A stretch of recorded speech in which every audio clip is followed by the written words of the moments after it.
ನಮಸ್ಕಾರ. ಆಗಸ್ಟ್ 4ನೇ ತಾರೀಕು ಭಾನುವಾರ ಭೀಮನ ಅಮಾವಾಸ್ಯೆ. ಎಲ್ಲರಿಗೂ ಗೊತ್ತಿರತಕ್ಕಂಥದ್ದು. ಭೀಮನ ಅಮಾವಾಸ್ಯೆ ಅಂದರೆ ಆಷಾಢ ಮಾಸದ ಅಮಾವಾಸ್ಯೆಯನ್ನು ಭೀಮನ ಅಮಾವಾಸ್ಯೆ ಅಂತ ಕರೀತಾರೆ. ಕೆಲವಿಷ್ಟು ಕಡೆ ಅಳಿಯನ ಅಮಾವಾಸ್ಯೆ ಅಂತಲೂ ಕರೀತಾರೆ. ಇಲ್ಲಿ ನಮ್ಮ ಅಕ್ಕ ತಂಗಿಯಂದಿರು, ನಮ್ಮ ತಾಯಂದಿರು, ವಿವಾಹಿತೆಯರು, ಸ್ತ್ರೀಯರು ಯಜಮಾನರ ಒಂದು ಪೂಜೆಯನ್ನು ಪತಿ ಪೂಜೆ ಮಾಡುವ ದಿನ ಸಾಮಾನ್ಯವಾಗಿ ಅಲ್ವೇ. ಸೊ ನೀವೆಲ್ಲರೂ ಗಂಡನ ಪೂಜೆ ಮಾಡಿದಿರಾ, ಗಂಡನ ಪಾದ ಪೂಜೆ ಮಾಡಿದಿರಾ, ಗಂಡನ ಪೂಜೆ ಮಾಡಿದಿರಾ ಅಂತ ಹೇಳಿ ಎಲ್ಲ ಕಡೆ ಕೇಳುವಂಥದ್ದು ನೋಡ್ತಾ ಇರ್ತೀರಿ. ಹಾಗಾದರೆ ಅವತ್ತಿನ ದಿನದ ಮಹತ್ವವನ್ನು ನಾನು ಇವತ್ತು ನಿಮ್ಗೆ ಹೇಳ್ತಾ ಇದ್ದೇನೆ. ಒಂದು ಸ್ವಲ್ಪ ಕರೆಕ್ಷನ್. ಗಂಡನ ಪೂಜೆಯನ್ನ, ಗಂಡನ ಪಾದ ಪೂಜೆಯನ್ನ ಮಾಡತಕ್ಕಂಥದ್ದು ಒಂದು ಕಡೆ. ಅದಕ್ಕಿಂತ ಮುಂಚೆ ಎಲ್ಲ ವಿವಾಹಿತ ಸ್ತ್ರೀಯರು ಮಾಡಬೇಕಾದ ಇನ್ನೊಂದು ಪೂಜೆ ಇದೆ. ಆ ಪೂಜೆಯನ್ನ ಮಾಡಿ ತದನಂತರ ಗಂಡನ ಪಾದ ಪೂಜೆಯನ್ನ ಮಾಡಬಹುದು. ಮಾಡಿದರೆ ತುಂಬಾ ಒಳ್ಳೆಯದು. ಹಾಗಾದ್ರೆ ಏನದು, ಯಾವ ಪೂಜೆ ಅದು ಅಂತ ಕೇಳಿದ್ರೆ ನೋಡಿ, ಭೀಮನ ಅಮಾವಾಸ್ಯೆಯನ್ನ ಅವತ್ತಿನ ದಿವಸ ನಾವು ಮಾಡಬೇಕಾದಂತಹ ಪೂಜೆ ಯಾವುದಪ್ಪ ಅಂದ್ರೆ ಜ್ಯೋತಿರ್ಭೀಮೇಶ್ವರ ವ್ರತ ಅಂತ. ಅಲ್ಲಿ ಪತಿ ಸಂಜೀವಿನಿ ವ್ರತ ಅಂತಲೂ ಸಹ ಕರೀತಾರೆ ಅದನ್ನ. ಬಹಳ ಅದ್ಭುತವಾದಂತಹ ಒಂದು ಪುರಾಣ ಪ್ರಸಿದ್ಧವಾದಂತಹ ಒಂದು ದೈವೀ ವ್ರತ, ಪೂಜೆ ಮಾಡಬೇಕಾದಂತಹ ದಿವಸ ಅವತ್ತಿನ ದಿವಸ. ಅವತ್ತಿನ ದಿವಸ ನೀವೆಲ್ಲರೂ ಏನ್ ಮಾಡಬೇಕು, ಸ್ತ್ರೀಯರು, ವಿವಾಹಿತ ಸ್ತ್ರೀಯರು ಅಂತಂದ್ರೆ, ಗಂಡನ ಪೂಜೆ ಪಾದ ಪೂಜೆ ಮಾಡ್ತಾರಲ್ಲ, ಅದಕ್ಕಿಂತ ಮುಂಚೆ ನಾನು ಒಂದು ಸಿಂಪಲ್ ಆದ ಪೂಜೆಯನ್ನು ಹೇಳ್ತೇನೆ. ಅಂದ್ರೆ ಬಹಳ ಸುಲಭವಾದ ಪೂಜೆಯನ್ನು ಹೇಳ್ತೇನೆ. ವಿಶೇಷವಾದ ಪವರ್ಫುಲ್ ಆದ ಒಂದು ಸುಲಭವಾದ ಪೂಜೆಯನ್ನು ಹೇಳ್ತೇನೆ. ದಯವಿಟ್ಟು ಮೊದಲು ಆ ಪೂಜೆಯನ್ನು ಮಾಡಿ ತದನಂತರ ನೀವು ನಿಮ್ಮ ಯಜಮಾನರ ಪೂಜೆಯನ್ನು ಖಂಡಿತವಾಗಿ ಮಾಡಬಹುದು. ಇದಕ್ಕೆ ಬೇಕಾಗಿರತಕ್ಕಂಥ ವಸ್ತುಗಳೇನಪ್ಪ ಅಂತಂದ್ರೆ, ಒಂದು ದೀಪದ ಸ್ತಂಭ ಬೇಕು, ಒಂದು 5 ಬಣ್ಣದ ರಂಗೋಲಿ ಬೇಕು, 5 ಬಣ್ಣದ ರಂಗೋಲಿ ಬೇಕು, ಅಕ್ಕಿ ಬೇಕು, ಆಯ್ತಲ್ಲ, ತುಪ್ಪದ ದೀಪ ಹಚ್ಚಲಿಕ್ಕೆ ಕೆಲ ವ್ಯವಸ್ಥೆ, ಹಾಗೂ ಪೂಜೆಯನ್ನು ಮಾಡಲಿಕ್ಕೆ ಅರಿಶಿನ, ಕುಂಕುಮ, ಅಕ್ಷತೆ, ಆಮೇಲೆ ಏನು ಹೂವು, ತುಳಸಿ, ಬಿಲ್ಪತ್ರೆ ಇತ್ಯಾದಿ ದ್ರವ್ಯಗಳು ಬೇಕಾಗಿರ್ತಕ್ಕಂಥದ್ದು ಪೂಜೆ ಮಾಡಲಿಕ್ಕೆ. ಹಾಗೂ 9 ದಾರದ ಎಳೆ, 9 ಎಳೆ ದಾರ, ಅದಕ್ಕೆ 9 ಗಂಟು ಕೈ ಕಟ್ಕೊಳ್ಳೋಕ್ಕೆ. ಸೊ ಇದಿಷ್ಟು ಬಹಳ ಪ್ರಮುಖವಾಗಿ ಬೇಕಾಗಿರ್ತಕ್ಕಂಥದ್ದು. ಇನ್ನು ಪಂಚಾಮೃತ ಅಭಿಷೇಕ ಪೂಜಾದಿಗಳು ಮಾಡ್ಲಿಕ್ಕೆ ಬೇಕಾದ್ರೆ ಹಾಲು, ಮೊಸರು, ತುಪ್ಪ, ಜೇನುತುಪ್ಪ, ಸಕ್ಕರೆ, ಡ್ರೈ ಫ್ರೂಟ್ಸು ಎಲ್ಲೂ ಸಹ ಇಟ್ಕೋಬಹುದು. ವಿಳೆದೆಲೆ, ಅಡಿಕೆ, ತೆಂಗಿನಕಾಯಿ, ಪೂಜೆ ಮಾಡಲಿಕ್ಕೆ, ನೈವೇದ್ಯ ಮಾಡಲಿಕ್ಕೆ ಕಡ್ಡಿ, ಕರ್ಪೂರ ಇತ್ಯಾದಿಗಳೆಲ್ಲ ಬೇಕಾಗ್ತದೆ. ನೀವೇನು ಮಾಡಬೇಕು ಸ್ತ್ರೀಯರು, ವಿವಾಹಿತ ಸ್ತ್ರೀಯರು ಅಂತಂದ್ರೆ, ಮೊದಲನೇದಾಗಿ ಅದನ್ನು ಮಾಡುವ ಸಮಯ ಯಾವುದು ಅಂತ ಹೇಳ್ತಾನೆ ನೋಡಿ. 4ನೇ ತಾರೀಕು ಅಮಾವಾಸ್ಯೆ ದಿವಸ ಬೆಳಗ್ಗೆ 6:45ಗೆ ಶುರು ಮಾಡಬೇಕು. ಅದನ್ನ ಬೆಳಗ್ಗೆ 6:45 ಒಳಗೆ ನೀವು ಸ್ನಾನ ಮಾಡಿಕೊಂಡು ಶುಚಿರ್ಭೂತರಾಗಿ ದೇವ್ರ ಮನೆಯೆಲ್ಲ ಕ್ಲೀನ್ ಮಾಡಿಕೊಂಡು ದೇವ್ರ ಮನೆಯೆಲ್ಲ ರೆಡಿ ಮಾಡಿ ಇಟ್ಕೊಳ್ಬೇಕು. ಪೂಜೆಗೆ 6:45ಗೆ ನೀವು ಪೂಜೆಯನ್ನು ಆರಂಭ ಮಾಡಬೇಕು. ಇಲ್ಲಿ ಈ ಜ್ಯೋತಿರ್ಭೀಮೇಶ್ವರ ವ್ರತ ಪೂಜೆಯಲ್ಲಿ ಪತಿ ಸಂಜೀವಿನಿ ವ್ರತ ಅಂತಲೂ ಸಹ ಹೇಳ್ತಾರೆ. ಪತಿಗೆ ನೀವು ಪತಿಯ ಪಾದ ಪೂಜೆ ಮಾಡಿದ ತಕ್ಷಣ ಅವರಿಗೆ ದೀರ್ಘಾಯಸ್ಸಲ್ಲ. ಫಸ್ಟ್ ನೀವು ಜ್ಯೋತಿರ್ಭೀಮೇಶ್ವರ ವ್ರತದ ಬಗ್ಗೆ ಅರ್ಥ ಮಾಡ್ಕೊಳ್ಬೇಕು. ಆ ವ್ರತವನ್ನ ಮಾಡಿದ್ರೆ ಪತಿಗೆ ದೀರ್ಘಾಯಸ್ಸು ಸಿಗ್ತದೆ ಅಂತ ಹೇಳಿ, ಈಶ್ವರ ಅನುಗ್ರಹ ಸಿಗ್ತದೆ, ಮೃತ್ಯುಂಜಯನ ಅನುಗ್ರಹ ಸಿಗ್ತದೆ ಅಂತ. ಆ ಕಥೆ ಬಗ್ಗೆಯೂ ಸಹ ನಾನು ಮುಂದೆ ಹೇಳ್ತೇನೆ ನಿಮಗೀಗ. ಬಹಳ ಮುಖ್ಯವಾಗಿ ನೀವು ಅರ್ಥ ಮಾಡಿಕೊಳ್ಬೇಕಾಗಿದ್ದೇನೆಂದ್ರೆ, ಆ ಪೂಜೆಯನ್ನ ಫಸ್ಟ್ ನೀವು ಮಾಡಿಕೊಂಡು, ಜ್ಯೋತಿರ್ಭೀಮೇಶ್ವರ ವ್ರತ ಪೂಜೆಯನ್ನು ಮಾಡಿಕೊಂಡು ನಂತರ ನೀವು ನಿಮ್ಮ ಯಜಮಾನರ ಪಾದ ಪೂಜೆ ಇತ್ಯಾದಿಗಳನ್ನ ಆಮೇಲೆ ಮಾಡ್ಕೊಳ್ಬಹುದು. ಈ ಪೂಜೆಯನ್ನು ಯಾವಾಗ ಮಾಡಬೇಕು ಅಂದ್ರೆ, ಅವತ್ತಿನ ದಿವಸ ಬೆಳಗ್ಗೆ 6:45, ನೆನ್ಪಿಟ್ಕೊಳ್ಳಿ, ಬೆಳಗ್ಗೆ 6:45ಗೆ ನಂತರ ನಿಮ್ಮ ಅದನ್ನ ಆರಂಭ ಮಾಡಬೇಕು. 6:45ಗೆ ಆರಂಭ ಮಾಡಿದ್ರೆ 3 ಅದ್ಭುತವಾದಂತಹ ಯೋಗಗಳು ಆ ಒಂದು ಸಮಯಕ್ಕೆ ಸಿಗ್ತದೆ. ಅದರಿಂದ ಬೆಳಗ್ಗೆ 6:45ಗೆ ಶುರು ಮಾಡ್ಕೊಳ್ಳಿ. ಯಾವ ರೀತಿಯಲ್ಲಿ ಪೂಜೆ ಮಾಡಬೇಕು? ಮೊದಲನೇದಾಗಿ ಆ ಸ್ಥಳವನ್ನ, ಪೂಜೆ ಮಾಡುವ ದೇವರ ಮನೆಯ ಜಾಗವನ್ನ ಸ್ವಲ್ಪ ಶುಚಿರ್ಭೂತ ಮಾಡ್ಕೊಳ್ಳಿ. ಸ್ವಲ್ಪ ಗಂಜಲ ಇತ್ಯಾದಿ ಹಾಕಿ ಒರೆಸ್ಕೊಳ್ಳಿ, ಅಥವಾ ಅರಿಶಿನದ ನೀರು ಹಾಕಿ ಒರೆಸ್ಕೊಳ್ಳಿ ಆ ಜಾಗವನ್ನ. ನಂತರ ಒಂದು ರಂಗೋಲಿ, 5 ಬಣ್ಣದ ರಂಗೋಲಿ ಹೇಳಿದ್ನಲ್ಲ, ಅದರಲ್ಲಿ ಒಂದು ಹೂವಿನ 8 ದಳದ ಚಿತ್ರವನ್ನ ಮಾಡಿ, ಅಥವಾ 5 ದಳ ಚಿತ್ರ ಮಾಡೋದು ಪರವಾಗಿಲ್ಲ, 5 ದಳದ ಒಂದು ಹೂವಿನ ಆಕಾರವನ್ನ ಬಿಡಿಸ್ಕೊಂಡು ಆ ಬಣ್ಣಗಳು ತುಂಬಿಕೊಳ್ಳಿ. ಅದ್ರ ಮೇಲೆ ಒಂದು ಚಿಕ್ಕದಾದಂತಹ ಮಣೆ ಇಡಿ. ಆ ಮಣೆಯ ಮೇಲೆ ಬಾಳೆ ಎಲೆನಲ್ಲೋ ಪ್ಲೇಟ್ನಲ್ಲೋ ಅಕ್ಕಿ ಇಟ್ಟು, ಆ ಅಕ್ಕಿಯ ಮೇಲೆ ತುಪ್ಪದ ದೀಪದ ಸ್ತಂಭವನ್ನು ಇಡಬೇಕು. ಅಂದ್ರೆ ದೀಪಾಳೆ ಕಂಬ ಅಂತಿರಲ್ಲ, ಆ ದೀಪಾಳೆ ಕಂಬ ಅದ್ರ ಮಾಡಬೇಕು. ಅದ್ರ ಒಳಗಡೆ ಎಣ್ಣೆ ದೀಪ ಅಲ್ಲ, ತುಪ್ಪದ ದೀಪವನ್ನು ಹಚ್ಚಬೇಕು. ತುಪ್ಪದ ದೀಪವನ್ನು ಹಚ್ಚಬೇಕು. ಆ ದೀಪದ ಬುಡದಲ್ಲಿ ಒಂದು ವೀಳ್ಯದೆಲೆಯಲ್ಲಿ ಆ 9 ಎಳೆಯ 9 ಗಂಟುಗಳ ದಾರವನ್ನು ಹೇಳಿದ್ನಲ್ಲ ಅದನ್ನು ಅದರಲ್ಲಿ ಇಡಬೇಕು. ಒಂದು ವೀಳ್ಯದೆಲೆ ಮೇಲೆ ಇಟ್ಕೊಂಡು ಅದನ್ನು ಪೂಜೆ ಮಾಡಬೇಕು. ಯಾವ ರೀತಿ ಏನನ್ನಾಗಿ ಪೂಜೆ ಮಾಡಬೇಕು? ಪ್ರಾರ್ಥನೆಯನ್ನು ಮಾಡಿಕೊಂಡು ಪಾರ್ವತಿ ಸಮೇತ ಈಶ್ವರ ಜ್ಯೋತಿರ್ಭೀಮೇಶ್ವರ ಸ್ವಾಮಿಯನ್ನ ಧ್ಯಾನ ಮಾಡಿಕೊಂಡು ಅಲ್ಲಿ ಪೂಜೆಯನ್ನು ಮಾಡಬೇಕು. ಅಲ್ಲಿ ತುಂಬಾ ಸ್ಪಷ್ಟವಾಗಿ ನಮಗೆ ತಿಳಿಸ್ತಾರೆ ವ್ರತದ ಬಗ್ಗೆ. ಸರ್ವಾಲಂಕಾರ ಸಂಯುಕ್ತ ಪಂಚವರ್ಣಾಂಚಿತ ರಂಗವಲ್ಯಾದಿ ಶೋಭಿತ. 5 ಬಣ್ಣದ ರಂಗೋಲಿಯನ್ನು ಹಾಕಬೇಕು. 5 ಬಣ್ಣ ಇರಬೇಕು ಆ ರಂಗೋಲಿಯಲ್ಲಿ ಅಂಥೇಳಿ, ಆಯ್ತಾ. ಶುಚಿ ಪ್ರದೇಶ, ಶುದ್ಧವಾದಂತಹ ಜಾಗದಲ್ಲಿ ಅದನ್ನು ಹಾಕಬೇಕು. ಪೀಠಂ ಸಂಸ್ಥಾಪ್ಯ, ಅದರ ಮೇಲೆ ಒಂದು ಮಣೆ ಇತ್ಯಾದಿ ಪೀಠವನ್ನು ಹಾಕುವಂಥದ್ದು. ತದುಪರಿ ಆ ಮಣೆಯ ಮೇಲೆ ತಂಡುಲಂ ಪ್ರಸಾರ್ಯ, ಅಕ್ಕಿಯನ್ನು ಹರಡಿಕೊಳ್ಳಬೇಕು. ತಸ್ಯೋಪರಿ, ಅದರ ಮೇಲೆ ಸರ್ವಾಲಂಕೃತ ಘೃತವರ್ತಿಯುಕ್ತ ಜ್ಯೋತಿರ್ಮಯಂ ದೀಪಸ್ತಂಭಂ ನಿಧಾಯ, ಅದರ ಮೇಲೆ ತುಪ್ಪದ ದೀಪವನ್ನು, ಅಂದ್ರೆ ಆ ದೀಪಕ್ಕೆ ಬೇಕಾದ್ರೆ ಅಲಂಕಾರ ಅರ್ಶಿನ ಕುಂಕುಮ ಹೂವು ಗೆಜ್ಜೆ ವಸ್ತು ಎಲ್ಲದನ್ನು ಸಹ ಹಾಕಿ ಆ ದೀಪಕ್ಕೆ ಚಂದ ಮಾಡಿ ಅಲಂಕಾರ ಮಾಡಿ ತುಪ್ಪದ ದೀಪವನ್ನು ಇಡಬೇಕು. ಅದನ್ನು 1 ದೀಪ ಹಚ್ಚೋದ 2 ದೀಪನ ಇತ್ಯಾದಿಗಳು ಬೇಡ, 1 ದೀಪ ಆದರೂ ಹಚ್ಚಬಹುದು, 2 ದೀಪ ಆದರೂ ಪರವಾಗಿಲ್ಲ, ಆಯ್ತಾ. ದೀಪವನ್ನ ದೀಪಸ್ತಂಭಂ ನಿಧಾಯ, ಅದರ ಮೇಲೆ ದೀಪಸ್ತಂಭವನ್ನು ಇಡಬೇಕು. ತುಪ್ಪದ ದೀಪವನ್ನೇ ಹಚ್ಚಬೇಕು ಅಂತ ಅರ್ಥ. ತತ್ರ ಜ್ಯೋತಿರ್ಮಯ ಉಮಾಸಹಿತ ಶ್ರೀ ಭೀಮೇಶ್ವರಂ ಅರ್ಚಯೇತ್, ಅಲ್ಲಿ ನೀವು ಉಮಾಸಹಿತನಾಗಿ ಜ್ಯೋತಿರ್ಭೀಮೇಶ್ವರ ಅಂತ ಭೀಮೇಶ್ವರ ಸ್ವಾಮಿಯನ್ನ, ಉಮಾಸಹಿತ ಭೀಮೇಶ್ವರ ಸ್ವಾಮಿಯನ್ನ ಆ ದೀಪದಲ್ಲಿ ಅರ್ಚಯೇತ್, ಅರ್ಚನೆಯನ್ನ ಮಾಡಬೇಕು. ಆ ದೀಪದ ಬುಡದಲ್ಲಿ ತತ್ರ ನವದೋರ ಸ್ಥಾಪನಂ, ಆ 9 ಎಳೆಯ 9 ಗಂಟುಗಳುಳ್ಳ ದಾರವನ್ನ ದೀಪದ ಬುಡದಲ್ಲಿ ಇಡಬೇಕು. ಕುಸುಮಾಕ್ಷತಾನ್, ಹೂವು ಅಕ್ಷತೆಯನ್ನು ಇಟ್ಕೊಂಡು ಪ್ರಾರ್ಥನೆ ಮಾಡಿಕೊಂಡು ಆ ಉಮಾಸಹಿತ ಭೀಮೇಶ್ವರ ಸ್ವಾಮಿಯನ್ನ ಆವಾಹಯಾಮಿ ಅಂತ ಆವಾಹನೆಯನ್ನು ಮಾಡಿ ಪೂಜೆಯನ್ನು ಮಾಡಬೇಕು ಅಂತ ಬಹಳ ಸ್ಪಷ್ಟವಾಗಿ ಆ ವ್ರತದನ್ನ ಆರಂಭ ಬಗ್ಗೆ ಹೇಳಿದ್ದಾರೆ. ಇನ್ನು ಧ್ಯಾನ, ಹೂವು ಅಕ್ಷತೆಯನ್ನು ಕೈಲಿಟ್ಕೊಂಡು ನಾನೀಗ ಮುಂದೆ ಹೇಳುವಂತಹ ಶ್ಲೋಕವನ್ನು ಧ್ಯಾನ ಮಾಡಬೇಕು. ಪೀಠಂ ಯಸ್ಯ ಧರಿತ್ರಿ ಜಲಧರ ಕಲಶಂ ಲಿಂಗಮಾಕಾರ ಮೂರ್ತಿಂ ನಕ್ಷತ್ರಂ ಪುಷ್ಪಮಾಲಾ ಗ್ರಹಣ ಗಣ ಕುಸುಮಂ ನೇತ್ರಚಂದ್ರಾರ್ಕವನ್ಹಿಂ ಕುಕ್ಷಿಂ ಸಪ್ತಸಮುದ್ರಂ ಭುಜಗಿರಿಶಿಖರಂ ಸಪ್ತಪಾತಾಳಪಾದಂ ವೇದಂ ವಕ್ತ್ರಂ ಷಡಂಗಂ ದಶದಿಶವದನಂ ದಿವ್ಯಲಿಂಗಂ ನಮಾಮಿ. ಈ ಒಂದು ಶ್ಲೋಕವನ್ನು ಹೇಳಿ ಆ ಹೂವಕ್ಷತೆಯನ್ನು ದೀಪದ ಬುಡದಲ್ಲಿ ಹಾಕಬೇಕು ಆಯ್ತಲ್ವಾ. ಅಲ್ಲಿ ಆವಾಹನೆಯನ್ನ ಅಂದ್ರೆ ಉಮಾಸಹಿತ ಭೀಮೇಶ್ವರ ಸ್ವಾಮಿಯನ್ನ ಪೂಜೆ ಮಾಡಬೇಕು. ಹೂವು ಅಕ್ಷತೆ ಗಂಧ ಇತ್ಯಾದಿಗಳೆಲ್ಲ ಹಾಕಿ ಪೂಜೆ ಮಾಡಬೇಕು. ನಂತರ ಪಂಚಾಮೃತ ಏನಾರು ಇದ್ದರೆ ಒಂದು ಹೂನ ಹಾಲಲ್ಲಿ ತಾಗಿಸಿ ಹಾಕೋದು, ಅಥವಾ ಪಂಚಾಮೃತ ಎಲ್ಲ ಮಿಕ್ಸ್ ಮಾಡ್ಕೊಂಡು ಒಂದೊಂದ್ಸಲ 5 ಸಲ ಹೂವನ್ನು ಅದ್ರಲ್ಲಿ ತಾಗಿಸಿ ಆ ದೀಪದ ಬುಡದಲ್ಲಿ ಪಂಚಾಮೃತ ಅಭಿಷೇಕ ಅಂತ ಅಂದರೆ ಹೂವನ್ನು ತಾಗಿಡಿಸೋದು ಅಷ್ಟೇ, ಅಭಿಷೇಕ ಮಾಡ್ಲಿಕ್ಕಾಗಲ್ಲ, ಹೂವನ್ನು ತಾಗಿಸಿ ಅದರಲ್ಲಿ ಇಟ್ಟರಾಗತ್ತೆ. ಆ ಒಂದು ದೀಪಕ್ಕೆ ಗಂಧ ಅಕ್ಷತೆ ಅರ್ಶಿನ ಕುಂಕುಮ ಗರಿಕೆ ಆಮೇಲೆ ಹೂವು ಬಿಡಿ ಹೂವು ಎಲ್ಲದನ್ನು ಸಹ ಹಾಕಿ ಪೂಜೆಯನ್ನು ಮಾಡ್ತಕ್ಕಂಥದ್ದು. ಏನಾದ್ರು ಮನೆಯಲ್ಲಿ ಬಂಗಾರದ ಆಭರಣಗಳಿದ್ರೂ ಸಹ ಆ ದೀಪಕ್ಕೆ ಹಾಕಬಹುದು. ಇನ್ನು ಆ ಒಂದು ದೀಪದ ಬುಡದಲ್ಲಿ ಶಿವ ಅಷ್ಟೋತ್ತರ, ನಿಮಗೆ ಈಶ್ವರನ ಅಷ್ಟೋತ್ತರ ಸಿಗುತ್ತೆ, ಆ ಈಶ್ವರನ ಅಷ್ಟೋತ್ತರವನ್ನು ಹೇಳ್ತಾ ಒಂದೊಂದು ಹೂವು ಹಾಕಿ ಪೂಜೆಯನ್ನು ಖಂಡಿತವಾಗಿ ಮಾಡಬಹುದು.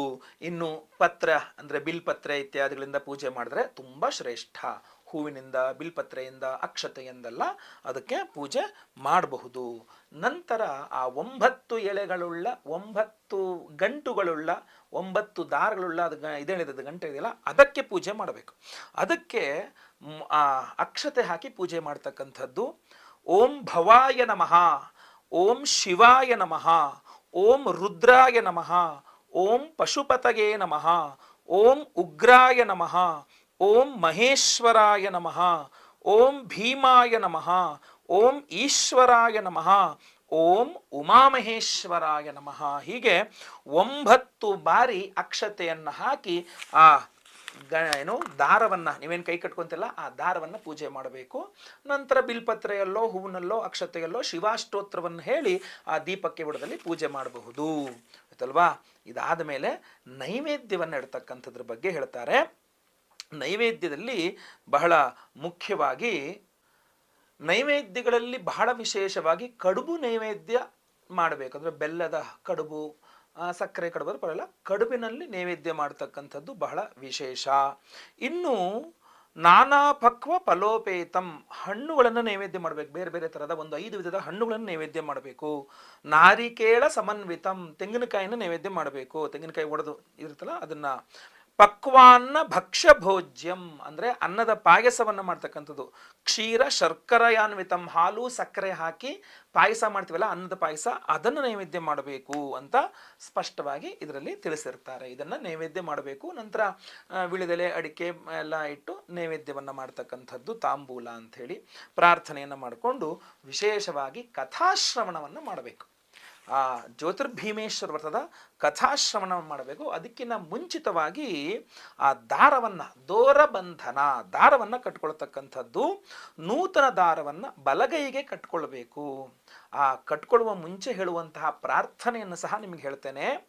ಮೃತ್ಯುಂಜಯ ನಮಸ್ತುಭ್ಯಂ ತವಮೇ ಸೂತ್ರಧಾರಣಾತ್ ಸೌಭಾಗ್ಯಂ ಧನಧಾನ್ಯಂಚ ಪುತ್ರವೃದ್ಧಿಂ ಸದಾ ಕುರು. ಅದಾಯ್ತಲ್ವಾ, ವೀರಭದ್ರನಲ್ಲಿ ಪ್ರಾರ್ಥನೆಯನ್ನು ಮಾಡಿಕೊಳ್ಬೇಕು ಅಂತ ಹೇಳ್ತಾರೆ. ಆಮೇಲೆ ಆ ದಾರವನ್ನು ಬಲಗೈಗೆ ಕಟ್ಕೊಳ್ಬೇಕು. ಏನು ಅಂತ ಹೇಳಿಕೊಂಡು, ಶಿವಸೂತ್ರಮಿದಂ ದೇವ ವಟತ್ವಕ್ ನವತಂತುಭಿಃ ಬಧ್ನಾಮಿ ದಕ್ಷಿಣೇ ಹಸ್ತೆ ವ್ರತಾಚರಣ ಕಂಕಣಂ ಮೃತ್ಯುಂಜಯ ನಮಸ್ತುಭ್ಯಂ ತವಮೇ ಸೂತ್ರಧಾರಣಾತ್ ಸೌಭಾಗ್ಯಂ ಧನಧಾನ್ಯಂಚ ಪ್ರಜಾವೃದ್ಧಿಂ ಸದಾ ಕುರು. ಈ ಶ್ಲೋಕಗಳನ್ನು ನಾನು ಡಿಸ್ಕ್ರಿಪ್ಷನಲ್ಲಿ ಹಾಕಿರ್ತೀನಿ ನಿಮಗೆ. ಇದನ್ನು ನೀವು ಹೇಳಿಕೊಂಡು ದಾರವನ್ನು ಕಟ್ಟಬೇಕು ಅಂತ ಸ್ಪಷ್ಟವಾಗಿ ಹೇಳಿದ್ದಾರೆ. ಇನ್ನು ಮುಂದೆ ಆ ದಾರವನ್ನು ಕಟ್ಟಿಕೊಂಡ ನಂತರ ನಿಮಗೆ ಭೀಮೇಶ್ವರ ವ್ರತಕಥೆ ಬರ್ತದೆ. ನಾನೀಗ ಮುಂದೆ ಆ ಭೀಮೇಶ್ವರ ವ್ರತಕಥೆಯನ್ನು ಸಹ ನಿಮಗೆ ಓದಿ ತಿಳಿಸ್ತೇನೆ. ಈಗ ನಾನು ಜ್ಯೋತಿರ್ಭೀಮೇಶ್ವರ ವ್ರತವ ಕಥೆಯನ್ನೇ ಓದಿ ಹೇಳ್ತೇನೆ. ಶ್ರದ್ಧೆಯಿಂದ ಈ ಕಥೆಯನ್ನು ಕೇಳಿಸ್ಕೊಳ್ಳಿ. ಅವತ್ತಿನ ದಿವಸ ಅಂದರೆ 4ನೇ ತಾರೀಕು ಬೆಳಗ್ಗೆ ಪೂಜೆ ಆದ ನಂತರ ನಾನು ಈಗ ಹೇಳುವಂತಹ ಕಥೆಯನ್ನು ಶ್ರದ್ಧೆಯಿಂದ ಕೇಳಿಸ್ಕೊಳ್ಳಿ. ಈ ಕಥೆ ಮುಗಿದ ನಂತರ ಮತ್ತೆ ಪುನಃ ಪ್ರಾರ್ಥನೆಯನ್ನು ಮಾಡಿಕೊಂಡು ನಂತರ ನೀವು ಆ ಪ್ರಸಾದವನ್ನು ಯಜಮಾನರಿಗೂ ಕೊಟ್ಟು ಯಜಮಾನರ ಪಾದಪೂಜೆಯನ್ನು ಮಾಡಿ ನಂತರ ಯಜಮಾನನು ಪ್ರತಿ ವರ್ಷ ಏನು ಮಾಡ್ತೀರೋ ಅದೇ ಥರ ನೀವು ಗಂಡನ ಪೂಜೆಯನ್ನು ಮುಂದುವರಿಸಬಹುದು. ಆದರೆ ಅದಕ್ಕಿಂತ ಮುಂಚೆ ಈ ಭೀಮೇಶ್ವರ ವ್ರತಕಥೆಯನ್ನು ಶ್ರವಣ ಮಾಡಿಕೊಂಡು ಕೇಳಿಸ್ಕೊಳ್ಳಿ, ಖಂಡಿತವಾಗಿ ಒಳ್ಳೆಯದಾಗಲಿ. ಓಂ ಶ್ರೀ ಗಣೇಶಾಯ ನಮಃ. ಗಜಾನನಂ ಭೂತಗಣಾಧಿಸೇವಿತಂ ಕಪಿತ್ಥಜಂಬೂ ಫಲಸಾರ ಭಕ್ಷಿತಂ ಉಮಾಸುತಂ ಶೋಕ ವಿನಾಶಕಾರಣಂ ನಮಾಮಿ ವಿಘ್ನೇಶ್ವರ ಪಾದಪಂಕಜಂ. ಸರಸ್ವತಿ ನಮಸ್ತುಭ್ಯಂ ವರದೆ ಕಾಮರೂಪಿಣಿ. ಕಥಾರಂಭಂ ಕರಿಷ್ಯಾಮಿ ಸಿದ್ಧಿರ್ಭವತು ಮೇ ಸದಾ. ಗುರುಬ್ರಹ್ಮ ಗುರುರ್ವಿಷ್ಣು ಗುರುದೇವೋ ಮಹೇಶ್ವರಃ. ಗುರುಃ ಸಾಕ್ಷಾತ್ ಪರಬ್ರಹ್ಮ ತಸ್ಮೈ ಶ್ರೀ ಗುರವೇ ನಮಃ.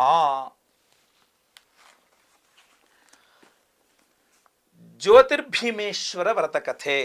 ನೈಮಿಷಾರಣ್ಯವಾಸಿಗಳಾದ ಶೌನಕಾದಿ ಮಹಾಮುನಿಗಳು ಸೂತಪುನ ಪುರಾಣಿಕರನ್ನು ಕಂಡು, ಎಲೈ ಮುನಿವರ್ಯರೇ, ಸ್ತ್ರೀಯರು ಆಚರಿಸಲು ಅನುಕೂಲವಾಗಿಯೂ ಸೌಭಾಗ್ಯ ಸೌಮಾಂಗಲ್ಯ ಸುಖ ಸಂತೋಷ ಉತ್ತರೋತ್ತರ ಅಭಿವೃದ್ಧಿಪ್ರದವಾಗಿಯೂ ಇರುವ ಒಂದು ವ್ರತವನ್ನು ಹೇಳಬೇಕೆಂದು ಕೇಳಿಕೊಳ್ಳಲು ಸೂತ ಮಹಾಮುನಿಗಳು ಹೇಳುತ್ತಾರೆ, ಸೌಮಂಗಲ್ಯಾಭಿವೃದ್ಧಿಯನ್ನು ಬಯಸುವ ಸ್ತ್ರೀಯರು ಆಷಾಢ ಮಾಸದ ಅಮಾವಾಸ್ಯೆಯ ದಿವಸ ಪತಿ ಸಂಜೀವನಾರ್ಥವಾಗಿ ಸುಖಪ್ರದವಾದ ಭೀಮೇಶ್ವರ ಅಮಾವಾಸ್ಯೆಯ ವ್ರತವನ್ನು ಮಾಡಬೇಕು. ಈ ವ್ರತಕ್ಕೆ ಜ್ಯೋತಿಸ್ತಂಭ ವ್ರತ, ಪತಿ ಸಂಜೀವಿನಿ ವ್ರತ ಎಂದು ಕರೆಯುವರು. ಆ ದಿವಸ ಸ್ತ್ರೀಯರು ಮಂಗಳ ಸ್ನಾನ ಮಾಡಿ ಪೂಜಾಗೃಹವನ್ನು ರಂಗವಲ್ಯಾದಿಗಳಿಂದ ಅಲಂಕರಿಸಿ ಪೀಠವನ್ನು ಹಾಕಿ ಅದರ ಮೇಲೆ ಅಕ್ಕಿಯನ್ನು ಹರಡಿ ಆ ಸ್ಥಳದಲ್ಲಿ 2 ಮಣ್ಣಿನ ಬೊಂಬೆಗಳನ್ನು ಜ್ಯೋತಿಸ್ತಂಭವೆಂದು ವಿಧಾನದಿಂದ ಒಂದು ದೀಪವನ್ನು ಇಟ್ಟು ಉಮಾಸಹಿತನಾದ ಮಹೇಶ್ವರನನ್ನು ಆವಾಹಿಸಿ ಜ್ಯೋತಿರ್ಯಾತ್ಮನೆಂದು ಭಕ್ತಿಯಿಂದ ಧ್ಯಾನಿಸುತ್ತಾ ತುಪ್ಪದ ದೀಪವನ್ನು ಹಚ್ಚಿರುವ ಸ್ತಂಭವನ್ನು ಆ ಸ್ಥಳದಲ್ಲಿಟ್ಟು ಆ ಸ್ತಂಭದಲ್ಲಿರುವ ಉಮಾಮಹೇಶ್ವರರನ್ನು ಭಕ್ತಿಯಿಂದ ಪೂಜಿಸಿ ಗೋಧೂಮ ಪಿಷ್ಟ ಕಡುಬಗಳಿಂದ ನೈವೇದ್ಯ ಮಾಡಿ ಅದನ್ನು 100ರಂತೆ ಆಚಾರ್ಯರಿಗೆ ಉಪಾಯನವಾಗಿ ಕೊಡಬೇಕು. 9 ಗಂಟಿನ ದಾರವನ್ನು ಮಂತ್ರ ಪುರಸ್ಸರವಾಗಿ ಕೈಗೆ ಕಟ್ಟಿಕೊಂಡು ಚಂದ್ರನಿಗೆ ಅರ್ಘ್ಯ ಪ್ರದಾನ ಮಾಡಿ ಬ್ರಾಹ್ಮಣ ಸುವಾಸಿನಿಯರನ್ನು ಭೋಜನ ದಾನ ದಕ್ಷಿಣೆಗಳಿಂದ ತೃಪ್ತಿಪಡಿಸಿ ತಾನೂ ಕಥೆಯನ್ನು ಕೇಳಿದ ನಂತರ ಭೋಜನ ಮಾಡಿ ರಾತ್ರಿ ಭಗವಂತನನ್ನು ಧ್ಯಾನಿಸುತ್ತಾ ಆ ದೀಪಸ್ತಂಭದ ಬಳಿಯಲ್ಲಿಯೇ ಮಲಗಿರಬೇಕು. ಅಂದರೆ ಆವತ್ತಿನ ದಿವಸ ಪೂಜೆ ಮಾಡಿದ ದಿವಸ ರಾತ್ರಿ ಆ ಪೂಜೆ ಆ ದೀಪ ಆರದಂತೆ, ರಾತ್ರಿ ತನಕ ಆರದಂತೆ, ಮರುದಿನ ಬೆಳಗ್ಗೆ ತನಕ ಆರದಂತೆ ನೋಡ್ಕೊಳ್ಳೋದು, ರಾತ್ರಿ ಆ ದೀಪದ ಬುಡದಲ್ಲಿಯೇ ಮಲಗತಕ್ಕಂಥದ್ದು ಅಂತ ಶಾಸ್ತ್ರದಲ್ಲಿ ಹೇಳಿದ್ರೆ ಆ ದೀಪ ಆರ್ದಂಗೆ ನೋಡ್ಕೊಳ್ಬೇಕು ಅನ್ನೋದು ಅದರ ಉದ್ದೇಶ.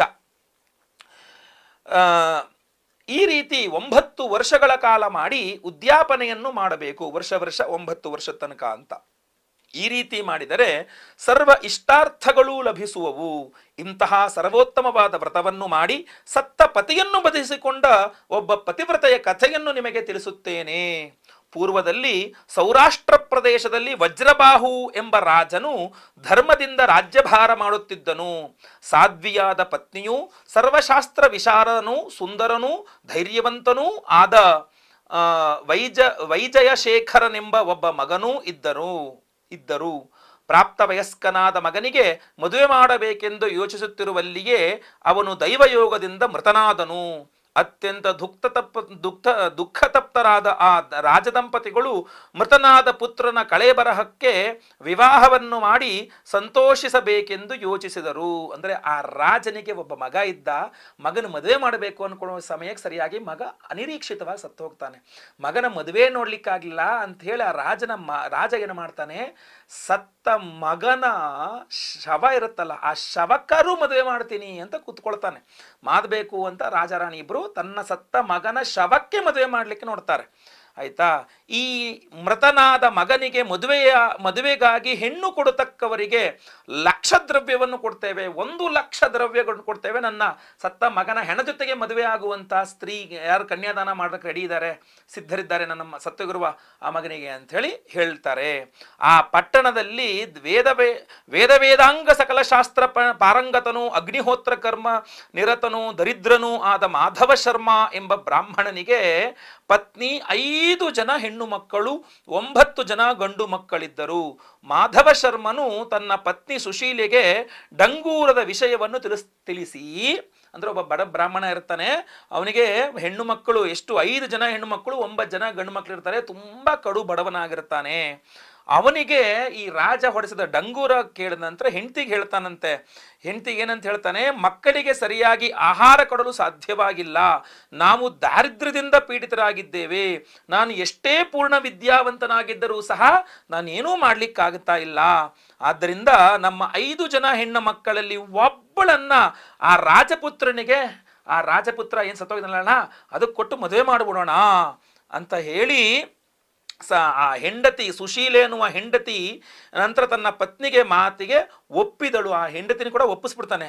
ಮಾಧವ ಶರ್ಮನು ರಾಜನಿಗೆ ತನ್ನ ನಿಶ್ಚಯವನ್ನು ತಿಳಿಸ್ತಾನೆ. ಮುಂದೆ ಬಂದು ಹೇಳ್ತಾನೆ ರಾಜನಿಗೆ, ರಾಜ ನಿನ್ನ ಒಂದು ಸತ್ತೋಗಿರೋ ಮಗ ಇದನ್ನಲ್ಲ, ಅವನಿಗೆ ನನ್ನ ಮಗಳನ್ನು ಕೊಡ್ಲಿಕ್ಕೆ ನಾನು ಸಿದ್ಧನಿದ್ದೇನೆ ಅಂತ ಹೇಳ್ತಾನೆ. ಅವನ ಮಗಳನ್ನು ತನ್ನ ಮಗನಿಗೆ ಶಾಸ್ತ್ರೋಕ್ತವಾಗಿ ಮದುವೆ ಮಾಡಿಸ್ಬಿಡ್ತಾನೆ. ಆ ಹೆಣದ ಜೊತೆಗೆ ಮದುವೆ ಮಾಡಿಸ್ಬಿಡ್ತಾನೆ.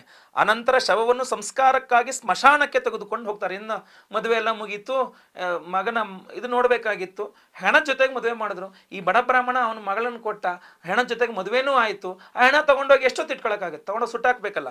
ಆದ್ರಿಂದ ಏನ್ ಮಾಡಿದ್ರು, ಶವ ಸಂಸ್ಕಾರಕ್ಕೋಸ್ಕರ ಅದನ್ನ ಸ್ಮಶಾನಕ್ಕೆ ತಗೊಂಡು ಹೋಗ್ತಾರೆ. ಅಲ್ಲಿ ಚಿತೆಯನ್ನು ನಿರ್ಮಿಸಿ ಅದರ ಮೇಲೆ ಶವವನ್ನು ಇಟ್ಟು ಸೊಸೆಗೆ ಬೆಂಕಿಯನ್ನು ಹಾಕುವಂತ ಹೇಳಿದಂದ್ರೆ, ಆ ಸೊಸೆ ಬಂದಿರ್ತಾಳ, ಆ ಬ್ರಾಹ್ಮಣನ ಮಗಳು ಕನ್ಯಾದಾನ ಅವನು ಮಾಡಿರ್ತಾನಲ್ಲ, ಸೊಸೆ ಆದ್ಲಲ್ಲ, ಈಗ ಮಗನ ಹೆಂಡತಿ ಆದ್ಲಲ್ಲ, ಅವಳ ಹತ್ರ ಹೇಳ್ತಾಳೆ, ನಿನ್ನ ಗಂಡನ ಚಿತೆಗೆ ಬೆಂಕಿಯನ್ನು ಕೊಡಮ್ಮ ಅಂತ ಹೇಳ್ತಾರೆ. ಪತಿಭಕ್ತಿ ಆವಾಗ ಆ ಹೆಣ್ಣು ಮಗಳು ಮದುವೆ ಆಗೋಯ್ತಲ್ಲ, ಅದರಿಂದ ಆ ಪತಿಭಕ್ತಿ ಪರಾಯಣೆಯಾದ ಆ ಹುಡುಗಿ ಮನಸ್ಸಿನಲ್ಲಿ ಪರಮೇಶ್ವರನ ಧ್ಯಾನಿಸ್ತಾಳಂತೆ. ಏನೋ ಗಂಡನ ಒಂದು ಇದನ್ನ ಈ ತರ ಆಗೋಯ್ತಲ್ಲ ಜೀವನ ಅಂತ ಹೇಳ್ಬಿಟ್ಟು ಅವಳು ಪರಮೇಶ್ವರನ ಧ್ಯಾನಿಸ್ತಾ ಅಗ್ನಿಯನ್ನು ಪ್ರತಿಷ್ಠಾಪಿಸಲಂತೆ.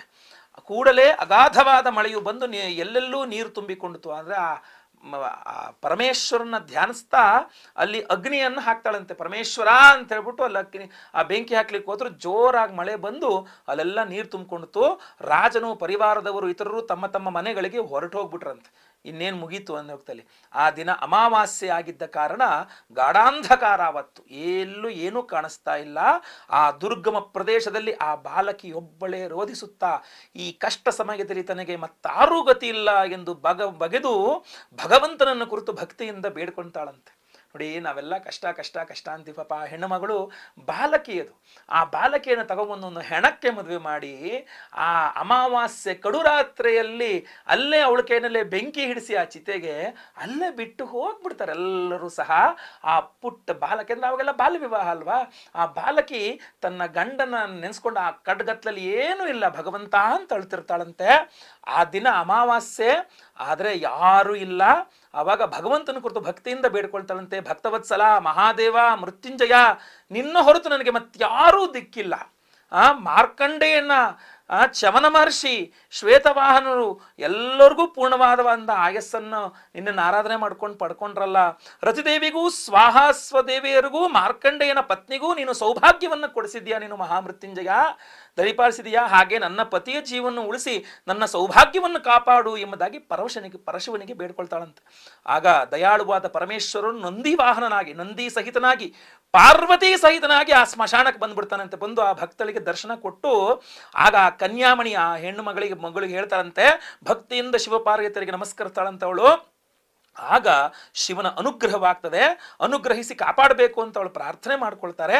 ಆಗ ಪರಮೇಶ್ವರನು ಈ ಭೀಮೇಶ್ವರನ ಅಮಾವಾಸ್ಯೆಯ ವ್ರತವನ್ನು ಆಚರಿಸ್ಲಿಕ್ಕೆ ಹೇಳ್ತಾರಂತೆ. ನೋಡಮ್ಮ, ನೀನ್ಯಾಗ ಆ ಸಮಯದಲ್ಲಿ ಸ್ವತಃ ಈಶ್ವರನೇ ಆ ಹೆಣ್ಣು ಮಗಳಿಗೆ ಹೇಳ್ತಾರೆ ಭೀಮೇಶ್ವರ ವ್ರತವನ್ನು ಈಗ ಮಾಡಮ್ಮ ನೀನು ಅಂತ ಹೇಳ್ತಾರೆ. ಕೂಡಲೇ ಆಕೆ ಸಂತೋಷಲಾಗಿ ಹತ್ತಿರದಲ್ಲೇ ಇದ್ದಂತಹ ಮಣ್ಣಿನಿಂದ ದೀಪಸ್ತಂಭವನ್ನು ಮಾಡಿ ಆಲದ ಹಾಲನ್ನು ಎಣ್ಣೆಯಾಗಿ ಹಾಕಿ ಆಲದ ನಾರಿನಿಂದ ಬತ್ತಿಯನ್ನು ಮಾಡಿ ಆಲದ ಎಲೆಗಳನ್ನು ವೀಳಿದೆಲೆ ಅನ್ನೋ ರೀತಿಯಲ್ಲಿ ಇಟ್ಟು ಆಲದ ಹಣ್ಣುಗಳನ್ನೇ ಅಡಕೆಯಾಗಿ ಇಟ್ಟು ಚಿಗುರು ಗರಿಕೆಗಳನ್ನು ಹೂವಾಗಿ ಮಾಡಿಕೊಂಡು ಮಣ್ಣಿನ ಉಂಡೆಗಳಿಂದ ಕಡುಬುಗಳನ್ನು ಮಾಡಿಕೊಂಡು ಏನು ಸಿಗುತ್ತೆ ನಿಮ್ಗೆ ಅಮಾವಾಸ್ಯೆ ಕತ್ಲಲ್ಲಿ ಎಲ್ಲದರಲ್ಲೇ ಭಗವಂತನಿಗೆ ಅರ್ಪಿಸಿದಂತ ಆ ವ್ರತವನ್ನು ಮಾಡ್ತಾಳಂತೆ. ಆ ವ್ರತದ ಪ್ರಭಾವದಿಂದ ಮಲಗಿದ್ದವರು ಏಳುವಂತೆ ಚಿತೆಗಿಂತ ಮೇಲಿದ್ದ ರಾಜಪುತ್ರನು ಎದ್ದು ಕುಳಿತುಕೊಂಡಿರ್ತಾನಂತೆ. ಸ್ಮಶಾನವೇ ಅರಮನೆ ಆಗ್ಬೋಯಿತು, ಚಿತೆಗೆ ಪರ್ಯಂಕವಾಯಿತು. ಆಗ ತನ್ನ ಗಂಡನ ಸ್ಥಿತಿಯನ್ನು ಕಂಡು ಸಂತೋಷದಿಂದ ಸತಿಪತಿಗಳಿಬ್ಬರೂ ಆನಂದಿಸಿದ್ದರು.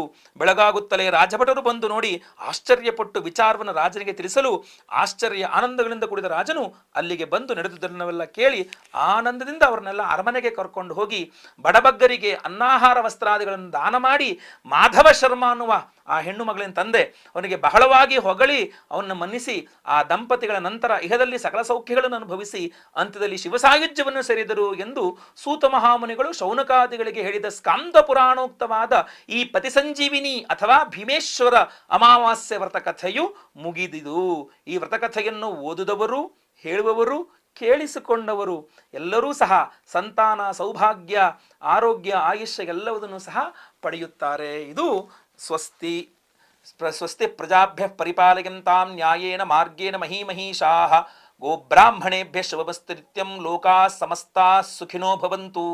ಕಾಲೇ ವರ್ಷತು ಪರ್ಜನ್ಯಃ ಪೃಥಿವೀ ಸಸ್ಯಶಾಲಿನಿ ದೇಶೋಯಂ ಕ್ಷೋಭರಹಿತಃ ಸಜ್ಜನಾಃ ಸಂತು ನಿರ್ಭಯಾಃ ಅಪುತ್ರಾಃ ಪುತ್ರಿಣಃ ಸಂತು ಪೌತ್ರಿಣಃ ಅಧನಾಃ ಸಧನಾಃ ಸಂತು ಜೀವಂತು ಶರದಾಂ ಶತಂ. ಇದು ಪತಿ ಸಂಜೀವಿನಿ ಒಂದು ವ್ರತ, ಜ್ಯೋತಿರ್ಭೀಮೇಶ್ವರ ವ್ರತ. ನೀವೆಲ್ಲರೂ ಸಹ 4ನೇ ತಾರೀಕು ಈ ಕಥೆಯನ್ನು ಕೇಳಿ ಈ ಪೂಜೆಯನ್ನು ಮಾಡಿ ಖಂಡಿತ ಆ ಪರಮೇಶ್ವರ ನಿಮಗೆ ದೀರ್ಘ ಸೌಮಾಂಗಲ್ಯವನ್ನು, ಪತಿಯ ಒಂದು ಆರೋಗ್ಯವನ್ನು, ನಿಮಗೂ ಆರೋಗ್ಯವನ್ನು, ಪುತ್ರ ಪೌತ್ರಾದಿ ಅವಿಚ್ಛಿನ್ನ ಸಂತತಿಯನ್ನು ಎಲ್ಲ ಕೊಟ್ಟು ಸೌಮಾಂಗಲ್ಯವನ್ನು ಕರುಣಿಸಲಿ.